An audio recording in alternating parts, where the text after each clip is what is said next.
Ibrani pasal yang ke-12. Nasihat supaya bertekun dalam iman. Karena kita mempunyai banyak saksi bagaikan awan yang mengelilingi kita, marilah kita menanggalkan semua beban dan dosa yang begitu merintangi kita dan berlomba dengan tekun dalam perlombaan yang diwajibkan bagi kita. Marilah kita melakukannya dengan mata yang tertuju kepada Yesus yang memimpin kita dalam iman dan yang membawa iman kita itu kepada kesempurnaan, yang dengan mengabaikan kehinaan tekun memikul salib ganti sukacita yang disediakan bagi Dia, dan sekarang duduk sebelah kanan tahta Allah. Ingatlah selalu akan Dia yang tekun menanggung bantahan yang sehebat itu terhadap dirinya dari pihak orang-orang berdosa, supaya jangan kamu menjadi lemah dan putus asa. Dalam pergumulan kamu melawan dosa, kamu belum sampai mencucurkan darah.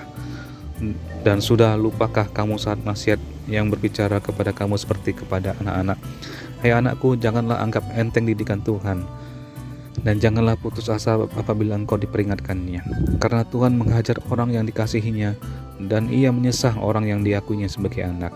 Jika kamu harus menanggung ganjaran, Allah memperlakukan kamu seperti anak. Di manakah terdapat anak yang tidak dihajar oleh ayahnya?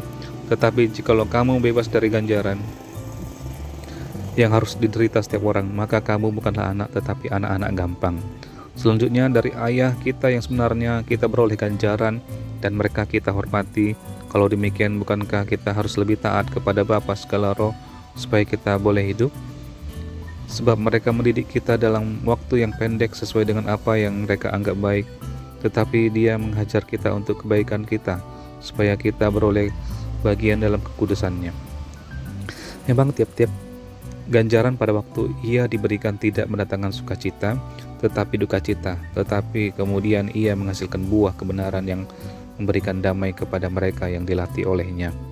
Sebab itu kuatkanlah tangan yang lemah dan lutut yang goyah, dan luruskanlah jalan bagi kakimu, sehingga yang pincang jangan terpelecok, tetapi menjadi sembuh. Berusahalah hidup damai dengan semua orang dan kejarlah kekudusan, sebab tanpa kekudusan tidak seorang pun akan melihat Tuhan. Jagalah supaya jangan ada seorang pun menjauhkan diri dari kasih karunia Allah, agar jangan tumbuh akar yang pahit yang menimbulkan kerusuhan dan yang mencemarkan banyak orang. Janganlah ada orang yang menjadi cabul atau mempunyai nafsu yang rendah seperti Esau, yang menjual hak kesulungannya untuk sepiring makanan.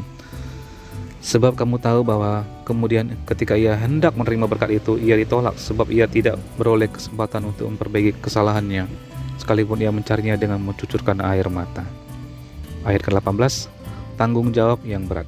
Sebab kamu tidak datang kepada gunung yang dapat disentuh dan api yang menyala-nyala, kepada kegelapan dan angin badai, kepada bunyi sekakala dan bunyi suara yang membuat mereka yang mendengarnya memohon supaya jangan lagi berbicara kepada mereka, sebab mereka tidak tahan mendengar perintah ini. Bahkan jika binatang pun yang menyentuh gunung, ia harus dilempari dengan batu. Dan sangat mengerikan pemandangan itu, sehingga Musa berkata, aku sangat ketakutan dan sangat gemetar. Tetapi kamu sudah datang ke Bukit Sion, ke kota Allah yang hidup, Yerusalem surgawi, dan kepada beribu-ribu malaikat, suatu kumpulan yang meriah, dan kepada jemaat anak-anak sulung yang namanya terdaftar di surga, dan kepada Allah yang menghakimi semua orang, dan kepada roh-roh orang-orang benar yang telah menjadi sempurna, dan kepada Yesus pengantara perjanjian baru, dan kepada darah pemercikan yang berbicara lebih kuat daripada darah Habel. Jagalah supaya kamu jangan menolak Dia yang berfirman, sebab jikalau mereka yang menolak Dia yang menyampaikan firman Allah di bumi tidak luput, apalagi kita, jika kita berpaling dari Dia yang berbicara dari surga. Waktu itu suaranya menggoncangkan bumi, tetapi sekarang Ia memberikan janji, satu kali lagi aku akan menggoncangkan bukan hanya bumi saja, melainkan langit juga. Ungkapan satu kali lagi menunjuk kepada perubahan pada apa yang dapat digoncangkan, karena Ia dijadikan supaya tinggal tetap apa yang tidak tergoncangkan. Jadi karena kita menerima kerajaan yang tidak tergoncangkan, marilah kita mengucap syukur dan beribadah kepada Allah menurut cara yang berkenan kepadanya, dengan hormat dan takut. Sebab Allah kita adalah api yang menghanguskan. Ibrani pasal yang ke-13, nasihat dan doa selamat. Peliharalah kasih persaudaraan, jangan kamu lupa memberi tumpangan kepada orang, sebab dengan berbuat demikian beberapa orang dengan tidak diketahuinya telah menjamu malaikat-malaikat. Ingatlah akan orang-orang hukuman, karena kamu sendiri juga adalah orang-orang hukuman. Dan ingatlah akan orang-orang yang diperlakukan sewenang-wenang, karena kamu sendiri juga masih hidup di dunia ini.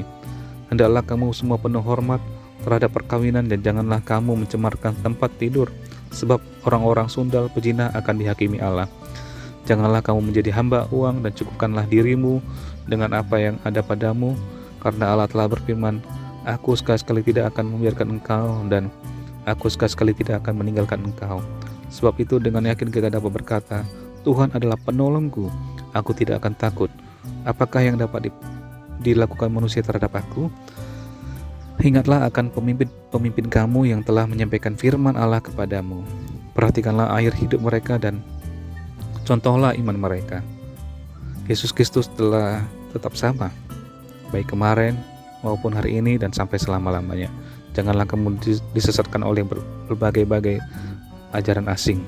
Sebab yang baik ialah bahwa hati kamu diperkuat dengan kasih karunia dan bukan dengan pelbagai makanan yang tidak memberi faedah kepada mereka yang menuruti aturan-aturan makanan macam itu. Kita mempunyai suatu mezbah dan orang-orang yang melayani kemah tidak boleh makan dari apa yang di dalamnya. Karena tubuh binatang-binatang yang darahnya dibawa masuk ke tempat kudus oleh imam besar sebagai korban penghapus dosa dibakar di luar perkemahan. Itu jugalah sebabnya Yesus telah menderita di luar pintu gerbang untuk kuduskan umatnya dengan darahnya sendiri. Karena itu marilah kita pergi kepadanya di luar perkemahan dan menanggung kehinaannya. Sebab di sini kita tidak mempunyai tempat tinggal yang tetap, kita mencari kota yang akan datang. Sebab itu marilah kita oleh Dia senantiasa mempersembahkan korban syukur kepada Allah, yaitu ucapan bibir yang memuliakan namanya. Dan janganlah kamu lupa berbuat baik dan beri bantuan, sebab korban-korban yang demikianlah yang berkenan kepada Allah. Taatilah pemimpin-pemimpinmu dan tunduklah kepada mereka, sebab mereka berjaga-jaga atas jiwamu sebagai orang-orang yang harus bertanggung jawab atasnya. Dengan jalan itu mereka akan melakukannya dengan gembira, bukan dengan keluh kesah, sebab hal itu tidak akan membawa keuntungan bagimu.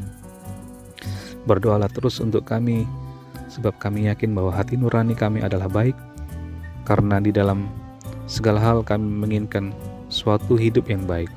Dan secara khusus aku menasihatkan kamu agar kamu melakukannya, supaya aku lebih lekas dikembalikan kepada kamu. Maka Allah damai sejahtera yang oleh darah perjanjian yang kekal telah membawa kembali dari antara orang mati Gembala Agung segala domba, yaitu Yesus Tuhan kita. Kiranya memperlengkapi kamu dengan segala yang baik untuk melakukan kehendak-Nya dan mengerjakan di dalam kita apa yang berkenan kepadanya oleh Yesus Kristus. Bagi Dialah kemuliaan sampai selama-lamanya. Amin. Dan aku menasihatkan kamu saudara supaya kata-kata nasihat ini kamu sambut dengan rela hati, sekalipun pendek saja suratku ini kepada kamu. Ketahuilah bahwa Timotius saudara kita telah berangkat, dan segera sudah ia datang, aku akan mengunjungi kamu bersama-sama dengan dia. Sampaikanlah salam kepada semua pemimpin kamu dan semua orang kudus. Terimalah salam dari saudara-saudara di Italia. Kasih karunia menyertai kamu sekalian.